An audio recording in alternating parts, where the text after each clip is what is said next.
Bonjour Jérôme Jernet, merci Bonjour. d'avoir accepté notre invitation. On vient de le voir dans le reportage, une nouvelle fois pour la deuxième année, le Startup Weekend a été une nouvelle fois une belle réussite. 10 projets défendus, vous avez remis les prix hier soir. Il y a des projets qui vous ont marqué plus que d'autres. Oui, et toujours des projets intéressants, hein. On voit ces jeunes en 54 heures, ce qu'ils sont capables de faire. Ils arrivent, déjà ils se connaissent pas pour la majorité, parce que on constitue des groupes le vendredi, hein. Il y a un pitch de départ, et ensuite ils constituent les groupes. Et en 54 heures, il y en a certains, des projets qui sont presque aboutis, hein. Il y en a certains même qui sont en ligne le dimanche soir. Donc oui, je trouve ça formidable. Il y a des jeunes. Maintenant, des projets, non, je trouve qu'ils sont tous beaux, c'est Ouais. tous des beaux projets.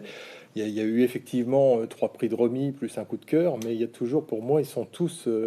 Faut pas abandonner. Pour eux, il faut continuer. Je pense qu'ils sont capables de tous, peut-être un jour, aboutir et fonctionner. Qu'est-ce que ça représente pour un territoire comme Châteauroux, justement, d'accueillir ce genre de manifestation qui est un label international, on le rappelle, hein. Oui, alors pour nous, ça nous permet de faire découvrir aussi l'environnement local, hein.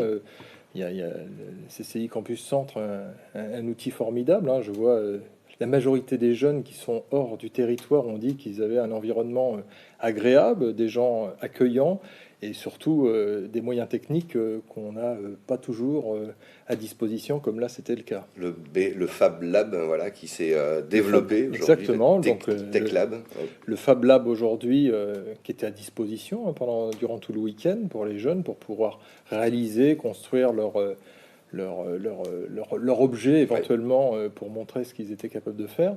Et dans un temps prochain, il y aura le Tech Lab, donc un investissement que la CCI a réalisé de 800 000 euros sur des nouvelles machines, des coupes laser, des commandes numériques, des robots, pour mettre à disposition des jeunes étudiants, des start-upers et aussi des entreprises locales. Tout cela, ça paye. Vendredi a été officialisé l'entrée de Châteauroux Métropole dans la French Tech Loire-Vallée. Qu'est-ce que ça signifie en quelques mots? Pour nous, c'est très important. Donc ça part d'un label. C'est des jeunes entreprises ou des entreprises d'ailleurs qui avaient constitué ce label. C'est parti d'Orléans et de Tours. Ensuite, il y a eu Bourges et Blois qui ont rejoint le label. Et donc vendredi dernier, Châteauroux Métropole et la CCI, on a voulu se rattacher à ce label-là. C'est très important.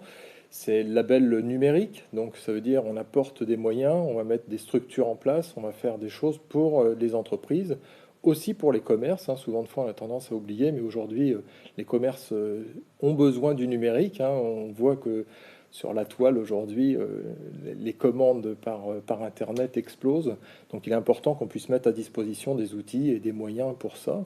Châteauroux Métropole va investir dans le bâtiment de l'horloge pour créer un environnement pour le village Baïséa. Et donc, on mettra notre fameux Tech Lab à cet endroit-là. Donc, Village Baïséa du Crédit Agricole qui doit justement compléter la dynamique engagée sur cet éco-campus aujourd'hui avec le label Éco-Campus. On a un vrai lieu dédié à l'innovation, à la création d'entreprises, à la start-up. C'est possible à Châteauroux pour vous? Mais bien sûr, au contraire, même sur des territoires ruraux comme nous, on a absolument besoin d'avoir des structures encore plus au top, je dirais, puisqu'il faut apporter aux entreprises des moyens de communication. Alors il nous faut pour ça les tuyaux pour pouvoir communiquer rapidement, mais je pense que le conseil départemental travaille sur le sujet, Châteauroux Métropole aussi, mais c'est hyper important pour nous de ne pas être en retard et de rester dans la course au niveau du numérique.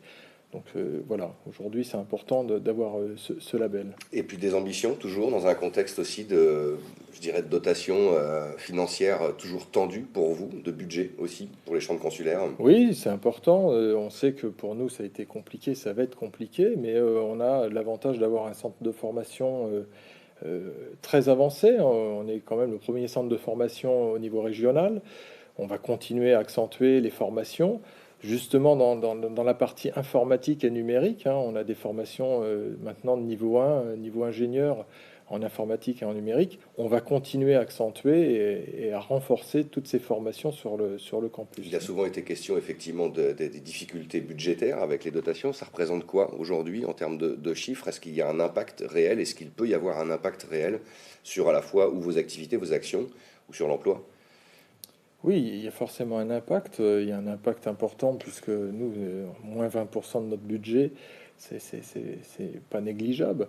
Bon, sachant que la dotation de l'État représente que 20% du budget global, puisque la majorité de notre budget, c'est quand même la formation, ça a un impact. On saura, nous, passer à travers.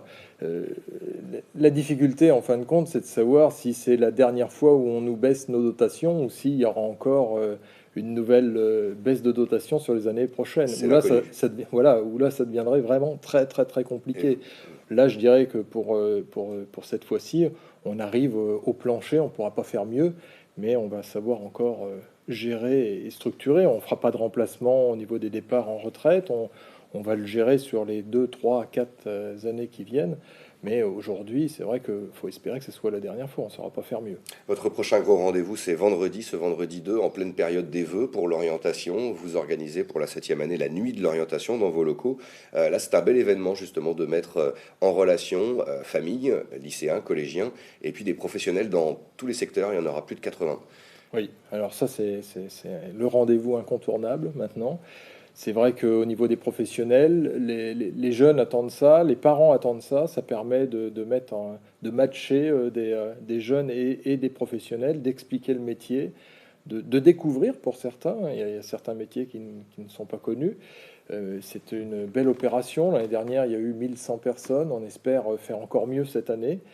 On verra vendredi, mais c'est vraiment devenu un rendez-vous incontournable. Rendez-vous à partir de 17h dans vos locaux, place Gambetta. Merci beaucoup, Jérôme Gernet, d'être venu nous voir Merci, aujourd'hui. Merci à vous. merci à vous. Direction